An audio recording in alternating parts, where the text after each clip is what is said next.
Hello everyone. अभी हम लोग फंक्शंस में number of different kinds of functions के बारे में पढ़ेंगे। एक्चुअली आप इसको परमुटेशन एंड कॉम्बिनेशन में भी डाल सकते हो। ठीक है, मतलब हमसे सवाल ऐसे पूछे जाते हैं कि दो सेट दे दिए जाएंगे और पूछे जाएंगे कि कितने number of one on functions होंगे, कितने नंबर ऑफ़ मैनी वन होंगे, कितने नंबर ऑफ़ ऑन टू होंगे, कितने नंबर इन टू होंगे, कितने नंबर ऑफ़ टोटल फंक्शंस होंगे एंड डिफरेंट काइंड्स ऑफ सवाल इस तरीके से पूछे जाते हैं। तो उसी को हम लोग अभी देखने वाले हैं। ठीक है, तो आ जाओ करते हैं यहाँ पे।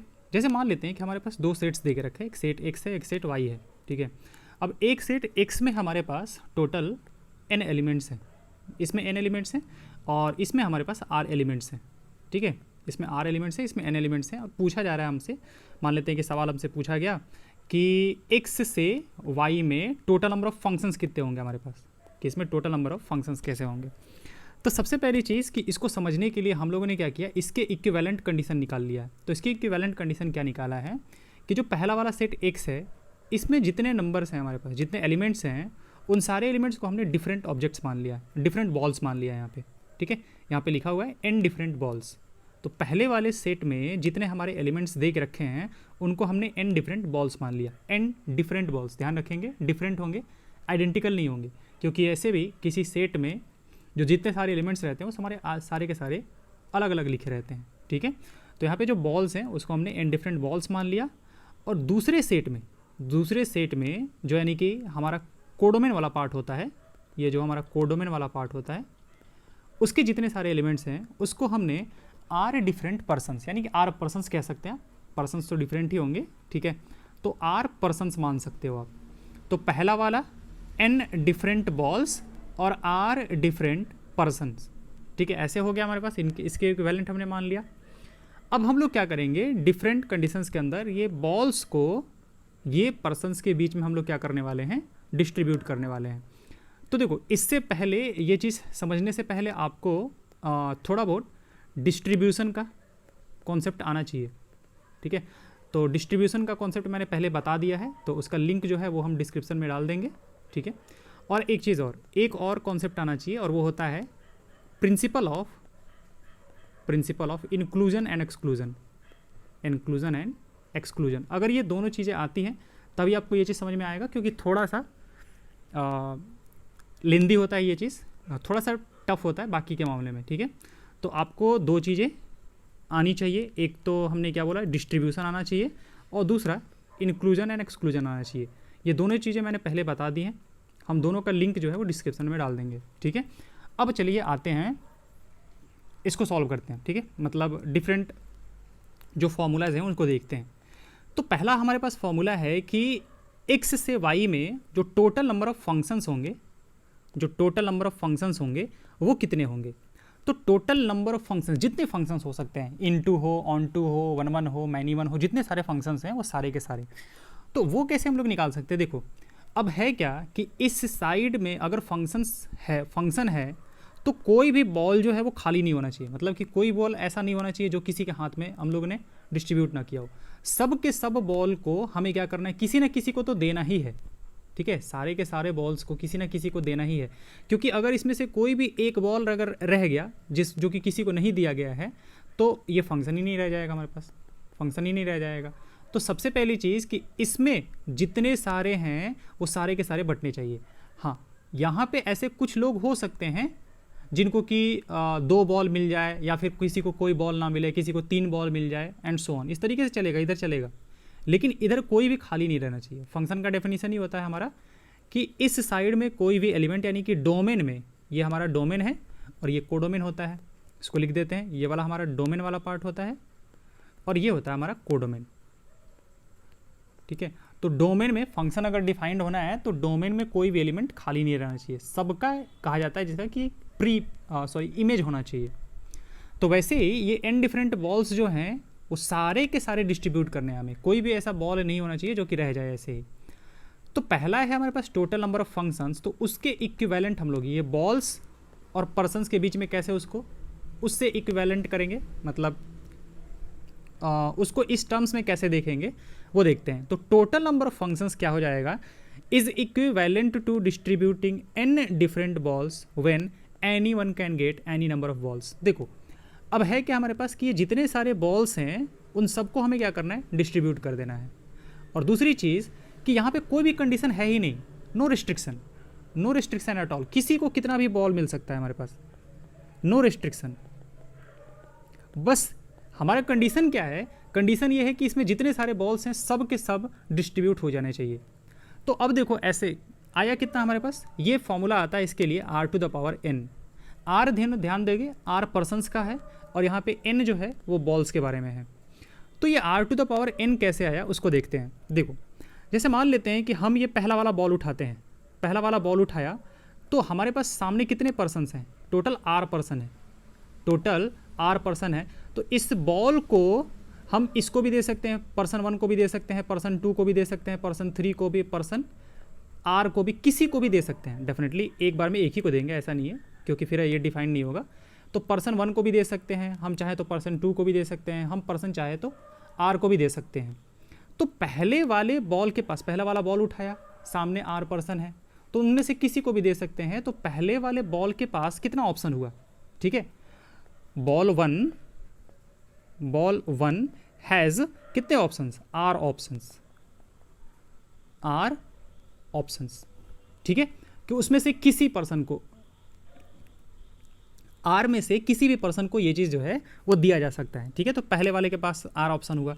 वैसे ही अगर पूछा जाए कि बॉल 2 के पास कितने ऑप्शन है, तो अगेन कंडीशन तो है नहीं, कंडीशन तो कोई भी नहीं है।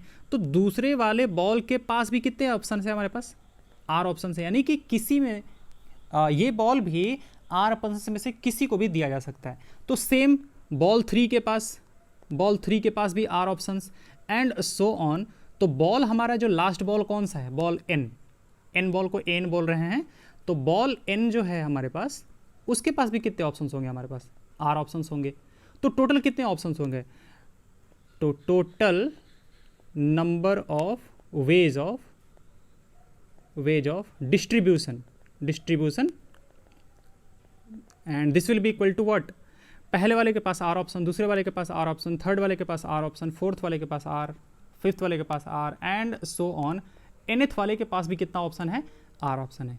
ये टोटल कितने नंबर्स हैं हमारे पास, n है, ठीक है, n नंबर्स हैं। तो n नंबर्स हैं, तो इन सबको जब मल्टीप्लाई करेंगे तो कितना आ जाएगा हमारे पास, r⁴n। और यही हो जाएगा हमारे पास क्या, टोटल नंबर ऑफ फंक्शंस। ये हो गया हमारे पास टोटल नंबर ऑफ फंक्शंस। यहाँ पे into, onto, in one, many one, 1 वो सब की बातें नहीं कर रहे हैं। ये सारे के सारे मिला के जितने फंक्शंस पॉसिबल हैं वो सारे के सारे फंक्शंस हम लोग काउंट करके बता रहे हैं कि आखिर कितने फंक्शंस पॉसिबल हैं।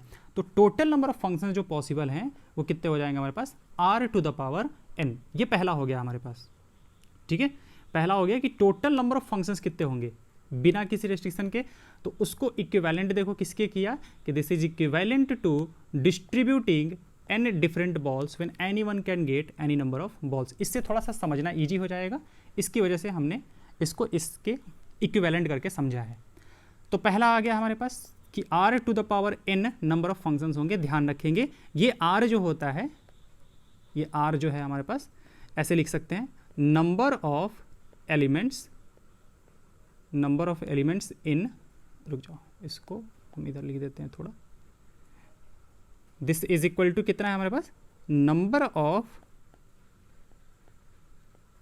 एलिमेंट्स इन कोडोमेन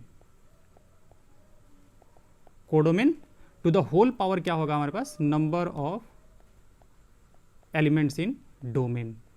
यहाँ पे ध्यान रखेंगे कि यहाँ पे कोडोमेन वाला नंबर आता है, यहाँ पे डोमेन वाला नंबर आता है। इसमें कंफ्यूज होने के थोड़े चांसेस हैं, तो ध्यान रखेंगे कि बेस पे हमारे पास कोडोमेन वाला नंबर रहता है और यहाँ पे हमारे पास डोमेन वाला नंबर रहता है। क्योंकि कोडोमेन में कितने नंबर्स हैं हमारे पास, r, एंड डोमेन में कितने नंबर्स हैं हमारे पास, n नंबर्स हैं। चलिए दूसरे पे आते हैं। दूसरा है टोटल नंबर ऑफ 1 फंक्शंस कितने होंगे। तो टोटल नंबर ऑफ 1 फंक्शंस को किसके इक्विवेलेंट करेंगे वो देखते हैं। तो total number of 1 function is equivalent to each person gets exactly 1 ball, each person gets exactly 1 ball. तो आप ऐसे समझो कि ये हमारा पहला वाला सेट है, ये हमारा दूसरा वाला सेट है, ठीक है। अब यहाँ पे A1 A2 ऐसे ऐसे करके और AN तक था हमारे पास, यहाँ पे P1 P2 ऐसे PR, ये X सेट था, ये Y सेट था। तो पहले दूसरा वाला कंडीशन देख लेते हैं। देखो total number of one function पूछा है। अब मान लेते हैं कि पर्सन्स का जो संख्या है वो बॉल से कम हो गया, ठीक है। इसका मतलब क्या हुआ कि number of person is less than number of balls. अब देखो, जैसे मान लेते हैं बॉल्स तो 10 हैं, ठीक है, बट पर्सन मान लेते हैं 5 है या फिर 6 हैं। तो अब जब सारे के सारे बॉल्स डिस्ट्रीब्यूट करने ही हैं और पर्सन हमारे पास 6 हैं, बॉल 10 हैं, तो कोई ना कोई ऐसा पर्सन तो जरूर होगा जिसके पास एक से ज़्यादा होंगे, क्योंकि अगर एक एक देते हैं तब तो 6 ही होंगे, 4 तो हमारे पास बच जाएंगे। लेकिन सारे के सारे बॉल्स हमें डिस्ट्रीब्यूट करने हैं, तो जब सारे के सारे बॉल्स हमें डिस्ट्रीब्यूट करने हैं तो कोई ना कोई एक ऐसा पर्सन जरूर होगा जिसको कि एक से ज़्यादा बॉल मिलेगा। अब एक से ज़्यादा बॉल मिल गया तो वो वाला जो हमारा अरेंजमेंट होगा या फिर जो भी उसमें कह सकते हो, उसमें जो भी अरेंजमेंट हुआ हमारे पास, किसी को 3 लोगों को मान लेते हैं कितना कितना बॉल मिल गया, 6 लोग थे हमारे पास, 3 लोगों को मिल गया 3 3 3, एक लोगों को 2 3 3 6 2 8 और बाकी को 2 एक एक मिल गया। तो ये फंक्शन, इस फंक्शन जो हुआ हमारे पास, इसके इक्विवेलेंट जो फंक्शन होगा that will be many one function. ये तो वन फंक्शन हुआ नहीं, क्योंकि वन फंक्शन के लिए सबको सिर्फ और सिर्फ एक ही मिलना चाहिए था, और यहाँ पॉसिबल है ही नहीं कि सबको एक एक मिले, किसी ना किसी को तो एक से ज़्यादा मिलेगा ही। और अगर किसी एक को भी एक से ज़्यादा मिला तो बस हो गया हमारे पास वो मैनी वन। तो इस केस में तो मैनी वन फंक्शन ही होगा, यानी कि इस केस में वन फंक्शन जो होगा वो क्या हो जाएगा, 0 हो जाएगा हमारे पास। अब दूसरा देखो, अगला है हमारे पास मैनी वन फंक्शन। तो अगर r n से कम हुआ, मतलब अगेन वही वाला केस लो कि हमारे पास 10 बॉल्स हैं, 6 पर्सन है, तो कोई भी अरेंजमेंट आप करोगे, किसी को भी कोई भी बॉल 1 बॉल 2 बॉल 3 बॉल 10 किसी को भी ऐसे उठा के दो, तो कोई ना कोई एक बंदा जरूर होगा जिसके पास एक से ज़्यादा बॉल्स होंगे। अब एक से ज़्यादा बॉल्स हुए तो यहाँ पे जितना भी डिस्ट्रीब्यूशन होगा, हम लोग जितना भी डिस्ट्रीब्यूशन करेंगे वो सारे के सारे फंक्शन जो होंगे वो मैनी वन ही होंगे, वन होगा ही नहीं। तो इसी वजह से यहाँ पे देखो ये r⁴n, यानी कि टोटल नंबर ऑफ फंक्शंस कितने थे, r⁴n फंक्शंस थे। अब r⁴n फंक्शंस टोटल के टोटल फंक्शंस जो होंगे हमारे पास वो क्या हो जाएंगे, मैनी वन हो जाएंगे, कोई भी वन रहेगा ही नहीं। तो यहाँ पे देखो, यहाँ पे 0 1 1 and r⁴n many one. I think ये चीज़ समझ में आ रहा होगा। अब आते हैं कि अगर r जो है वो n से बड़ा या फिर बराबर हो तब क्या होगा हमारे पास, ठीक है। जैसे मान लेते हैं कि हमारे पास यहाँ पे 3 मान लेते हैं और यहाँ पे 5 मान लेते हैं, यानी कि 3 डिफरेंट बॉल्स हैं हमारे पास, 3 डिफरेंट बॉल्स हैं और 5 डिफरेंट पर्सन है हमारे पास, 5 डिफरेंट पर्सन है। अब हमें बताना है कि total number of one functions कितने होंगे हमारे पास, ठीक है। तो देखो, अब ये 3 बॉल्स हैं हमारे पास। अब एक बॉल को 2 लोगों में तो दिया नहीं जा सकता है, एक बॉल को 2 लोगों में तो बांट नहीं सकते हो आप, उसको फाड़ना पड़ जाएगा, वो सब करना नहीं है, पूरा का पूरा बॉल देना है आपको, ठीक है। तो यहाँ से अगर 3 बॉल्स हैं हमारे पास, तो अगर हम इसको हर एक बंदे को अगर एक एक बॉल देना है तो ये सिर्फ 3 लोगों को ही जा सकता है, ये सिर्फ और सिर्फ 3 लोगों को ही मिल सकता है, 2 लोग हमेशा खाली रहेंगे। अगर यहाँ पे 3 बॉल्स हैं हमारे पास और 5 पर्सन्स हैं, तो जब हम इन बॉल्स को डिस्ट्रीब्यूट कर रहे होंगे तो यहाँ पे 3 लोगों को ही मिल पाएगा, 2 लोग तो खाली रहेंगे, 2 लोग तो खाली रहेंगे। तो वो 3 लोग हम लोग कैसे चूज कर सकते हैं, तो हम क्या करेंगे कि 5 में से 3 लोगों को चूज कर लिया, 5 में से 3 लोगों को चूज कर लिया और ये 3 बॉल जो है इनके बीच में डिस्ट्रीब्यूट कर दिया, कितने से, 3 फैक्टोरियल से। हमने क्या किया, 5 में से 3 लोगों को चूज कर लिया, 5 में से 3 लोगों को चूज कर लो और फिर जो 3 बॉल्स हैं उसको डिस्ट्रीब्यूट कर दो, परम्यूट करा दो इनके बीच में, अरेंज करा दो, कह सकते हो, बहुत तरीके से कह सकते हो इसको। तो 5 में से 3 पर्सन को हमने चूज किया और उनको क्या कर दिया, ये जो 3 बॉल्स थे हमारे पास उसके डिस्ट्रीब्यूट करा दिया 3 फैक्टोरियल से। तो सेम यहाँ पे देखो ये वाला फॉर्मूला, इसी से देख सकते हो कि r पर्सन्स थे हमारे पास, यहाँ पे r पर्सन्स थे और यहाँ पे n डिफरेंट बॉल्स थे हमारे पास। तो हम लोगों ने भी क्या किया, r पर्सन में से n पर्सन को क्या कर लिया, चूज कर लिया, r पर्सन में से n पर्सन को चूज कर लिया, ये देखो RCN, r में से n पर्सन को चूज कर लिया और फिर हमारे पास यहाँ पे जो n बॉल्स हैं उनको क्या किया, उसमें डिस्ट्रीब्यूट करा दिया, कितने से, n फैक्टोरियल से।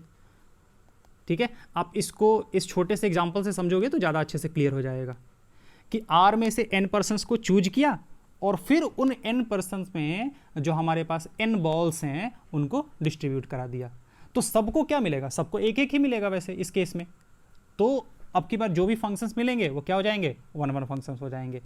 तो ध्यान रखेंगे कि अगर R हमारा n से बड़ा या फिर बराबर होता है तो फॉर्मूला ये आता है, और अगर R n से छोटा होता है तो नो 1 1 फंक्शन, कोई भी फंक्शन 1 1 नहीं होगा हमारे पास।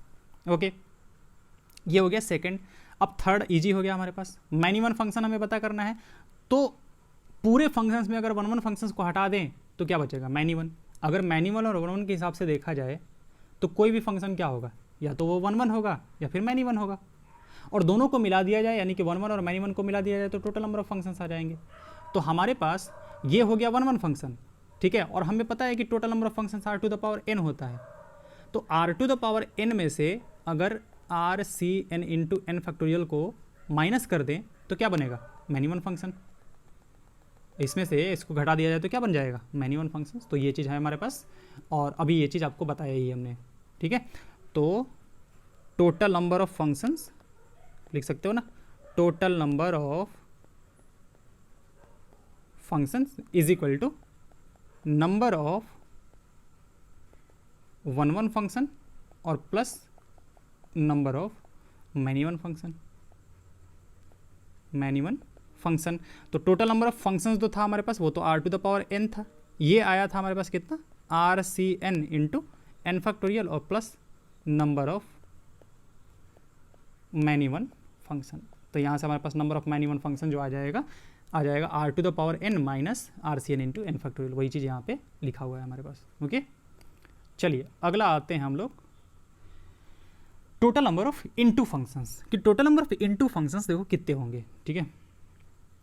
तो total number of into functions ball और पर्सन के रिस्पेक्ट में उसके इक्विवेलेंट कैसे हम लोग ये करेंगे, तो total number of into function is equivalent to at least 1 person gets no ball, at least 1 person gets no ball. Okay, अब देखो क्या हुआ है यहाँ पे, उसके बारे में समझते हैं इसको।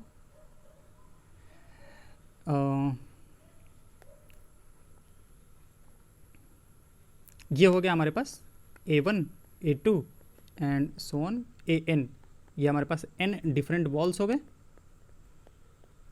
n डिफरेंट बॉल्स हो गए हमारे पास,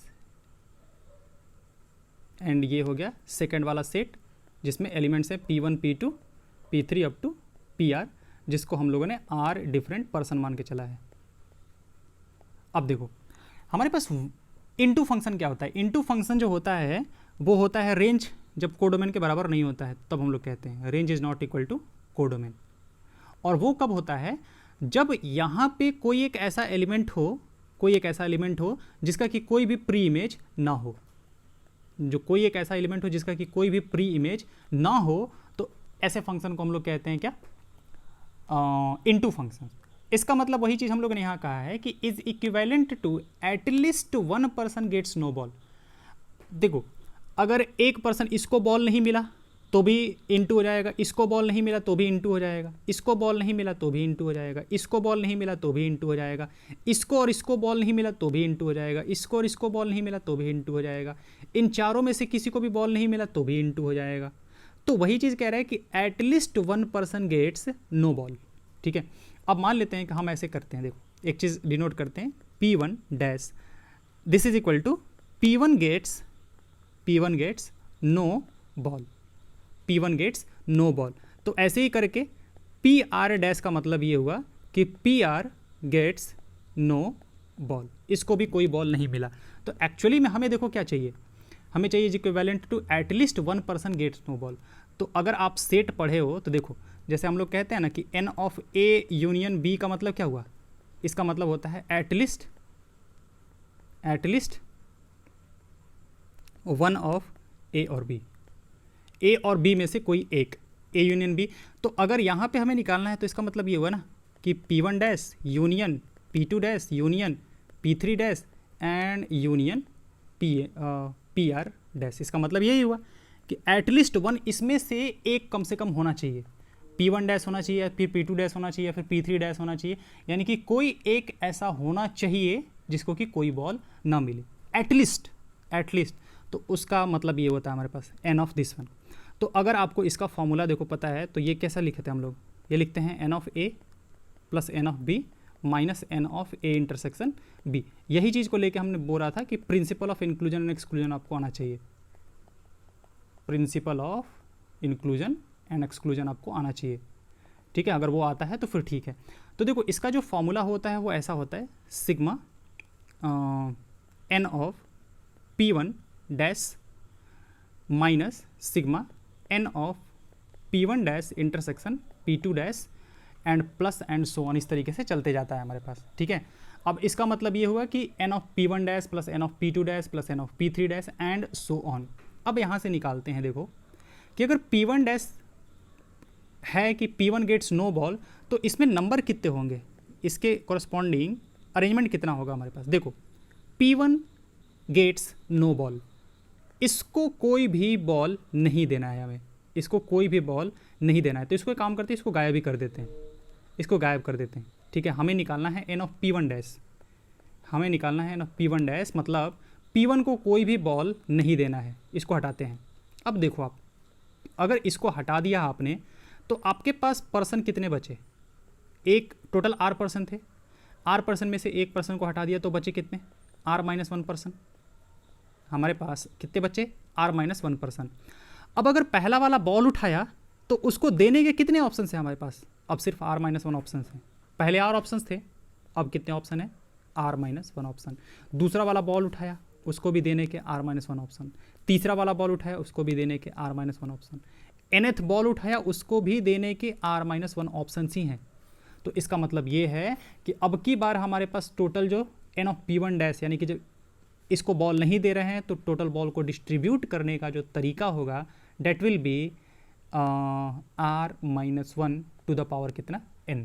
पहले ये कितना होता था, पहले यही चीज़ लिखे थे हम लोग r to the power n, उसमें से एक पर्सन को हमें नहीं देना है, तो बाकी को डिस्ट्रीब्यूट करने का जो तरीका होगा वो कितना होगा आपका r minus 1 to the power n।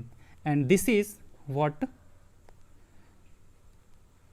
Will be n of P1 dash, कितना r minus 1 to the power कितना n। अब यही चीज़ देखो, अब ये P1 अभी तो हमने किसका लिया, P1 को नहीं देना है, ऐसे यही हो सकता था P2 को नहीं दो, तो P2 को भी नहीं दोगे तो उसका भी तरीका r minus 1 to the power n ही होगा। P3 को नहीं दोगे तो भी तरीका जो होगा वो r minus 1 to the power n ही होगा। ऐसे ही PR को भी नहीं दोगे तो वो भी तरीका जो होता है वो r minus 1 to the power n ही होगा। ये सारे के सारे कितने तरीके होगा, r minus 1 to the power n।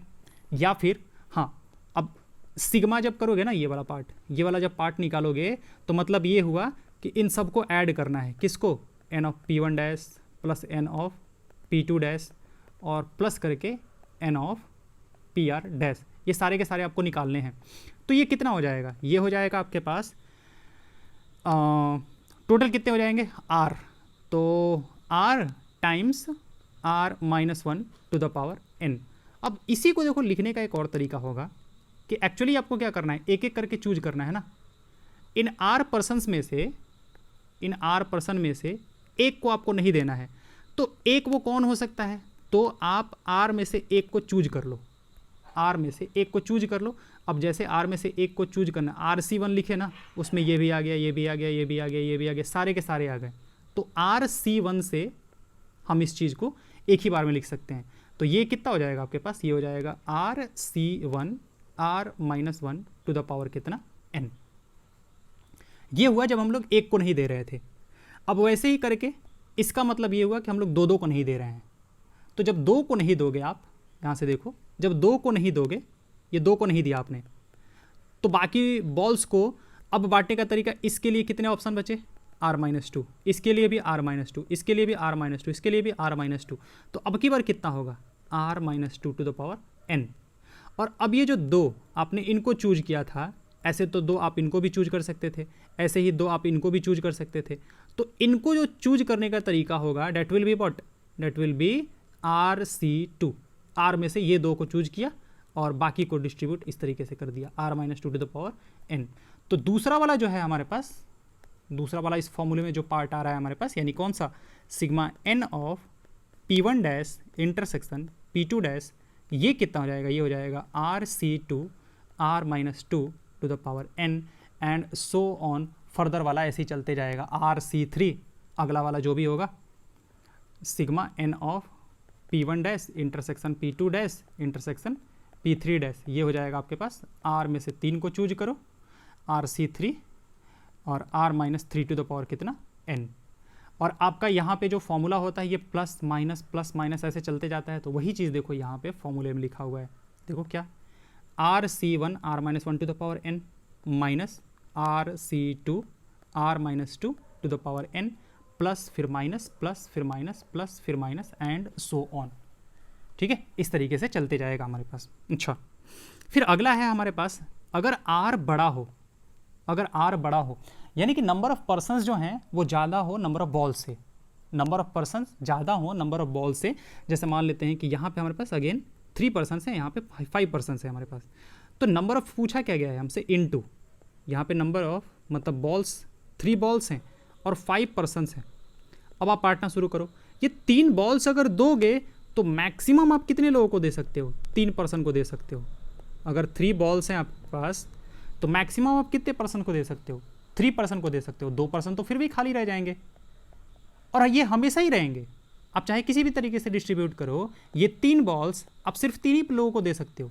यहाँ ये कंडीशन ले रहे हैं हम लोग कि number of person is greater than number of balls, तो 2 पर्सन तो आपके हमेशा ही खाली रह जाएंगे। अब ये 2 पर्सन खाली रह गए, इसका मतलब फंक्शन क्या हो गया, इनटू, यानी कि 2 ऐसे लोग रह गए जिसका कि कोई भी प्री इमेज नहीं रहा, प्री इमेज नहीं रहा, ये दोनों अगर खाली रह गए तो फंक्शन क्या हो जाएगा, इनटू फंक्शन। तो ऐसे तो सारे के सारे जितने सारे फंक्शन होंगे, मतलब किसी भी तरीके से आप डिस्ट्रीब्यूट करो, कुछ ना कुछ लोग तो खाली रह ही जाएंगे, क्योंकि बॉल कम है लोग ज़्यादा हैं। एक बॉल को आप 2 लोगों में बांट सकते नहीं हो, ठीक है, एक बॉल को 2 लोगों में बांट नहीं सकते हो, तो कोई ना कोई आदमी तो खाली रह ही जाएगा ना, कोई ना कोई पर्सन खाली रह ही जाएगा। तो इन दैट केस जितने सारे फंक्शन होंगे, यानी कि टोटल नंबर ऑफ फंक्शंस कितने होते हैं, R⁴ होते हैं, तो जितने सारे फंक्शन होंगे वो सारे के सारे फंक्शंस ही इनटू फंक्शन हो जाएंगे। जितने सारे फंक्शन होंगे आपके सारे के सारे फंक्शंस ही इनटू फंक्शंस हो जाएंगे। ओके, चलिए, तो इनटू हो गया हमारे पास। अब ऑन टू के लिए जस्ट क्या कर लेंगे, पूरे में से इनटू वाला पार्ट घटा दो, पूरे में से इनटू वाला पार्ट घटा देंगे तो ऑन टू वाला पार्ट आ जाएगा हमारे पास। ये R लेस देन के लिए है हमारे पास। अच्छा, अगर R n के बराबर है, यानी कि मान लेते हैं कि 5 बॉल्स हैं हमारे पास, 5 बॉल्स हैं और 5 पर्सन है, ठीक है, और ऑन टू बनाना है, यानी कि सबको देना है, सबको कुछ ना कुछ देना है। 5 बॉल्स 5 पर्सन, क्या करो, डिस्ट्रीब्यूट कर दो इनके बीच में। कितने से करोगे, 5 फैक्टोरियल से कर दोगे, तो यहाँ पे R फैक्टोरियल लिखो और चाहे n फैक्टोरियल लिखो, यहाँ पे बात जो होगा वो बराबर ही होगा आपका, ठीक है, बात जो होंगे वो बराबर ही होगा। ऑन टू मतलब सबको कुछ ना कुछ मिलेगा ही। अच्छा, अगेन अब मान लेते हैं कि R n से बड़ा है तो क्या होगा हमारे पास, तो अब देखो ऐसे यहाँ पे देख लिया था हमने कि अगर R n से बड़ा होता है तो सारे के सारे फंक्शंस जो होंगे वो इनटू ही होंगे। अगर R n से बड़ा हुआ तो सारे के सारे फंक्शंस क्या होंगे, इनटू ही होंगे। अब सारे के सारे फंक्शंस इनटू ही हो गए तो ऑन टू फंक्शंस कितने होंगे भाई, 0। ऑन टू फंक्शंस कितने हो जाएंगे, 0 हो जाएंगे। या फिर ऐसे समझो कि 3 बॉल्स हैं हमारे पास और 5 पर्सन है। अब ये कह रहा है कि ये सारे पर्सन को कुछ ना कुछ मिलना चाहिए, पॉसिबल है क्या, बिल्कुल नहीं पॉसिबल है। तो कितने फंक्शंस होंगे, 0, ठीक है। अच्छा, अगला आते हैं total number of constant function कितने होंगे, total number of constant function, तो that is equivalent to all the balls are received by any one person. सारे के सारे बॉल किसी एक ही लोगों को दे दो। देखो कांस्टेंट फंक्शन क्या होता है, जैसे मान लेते हैं कि 1 2 3 4 इस तरीके से 5 यहाँ पे है, यहाँ पे 1 2 3 4, और मान लेते हैं कि सबका वैल्यू जो है ना वो 1 ही आ रहा है, इस तरीके से, इस तरीके से। तो इसका मतलब हम लोग यहाँ से कंक्लूजन निकालते हैं कि शायद फंक्शन जो है f = 1, मोस्ट प्रोबेबली यही होगा हमारे पास कि फंक्शन जो है वो 1 है। तो यही तो कांस्टेंट फंक्शन कहलाता है। कांस्टेंट फंक्शन यही तो होता है हमारे पास कि यहाँ पे x का वैल्यू चाहे कुछ भी डालो कोई फ़र्क नहीं पड़ता है, आउटपुट आपका हमेशा ही 1 होगा। तो या तो इसको दे दो, या फिर 2 को दे दो, या फिर 3 को दे दो, या फिर 4 को दे दो। इस तरीके से सारे के सारे जो होंगे वो 3 से रिलेटेड होंगे या फिर 4 से रिलेटेड हो जाएंगे। तो ऐसे कितने हैं, अगर 1 से पहले वाले से करते हैं तो एक फंक्शन हो जाएगा ऐसे। अगर दूसरे वाला है सारा का सारा जब इसको दे देते हैं तो ये दूसरा वाला कांस्टेंट फंक्शन हो जाएगा। अगर 3 है ऐसे ऐसे सारे के सारे इससे मिला देते हैं तो थर्ड वाला कांस्टेंट फंक्शन हो जाएगा। तो ऐसे r लोग हैं और सारे के सारे इस तरीके से rth को दे दो तो ये वाला एक फंक्शन हो जाएगा। तो total number of constant functions कितने हो जाएंगे, जितने नंबर ऑफ पर्सन होंगे हमारे पास, या फिर this will be equal to number of elements in codomain. Codomain में जितने एलिमेंट्स होंगे उसके बराबर हो जाएंगे। तो ये हो गया हमारे पास number of one many one into onto constant function and total number of function. I hope कि आपको ये समझ में आया होगा। अगर थोड़ा प्रॉब्लम हो रहा होगा तो उसकी वजह से हो रहा होगा क्योंकि आपको डिस्ट्रीब्यूशन के बारे में ना पता होगा या फिर इंक्लूजन एंड एक्सक्लूजन के बारे में नहीं पता होगा। तो हम उसका डिस्क्रिप्शन में लिंक दे देंगे, तो आप उसको देख लोगे फिर अच्छे से समझ में आ जाएगा। Okay, thank you.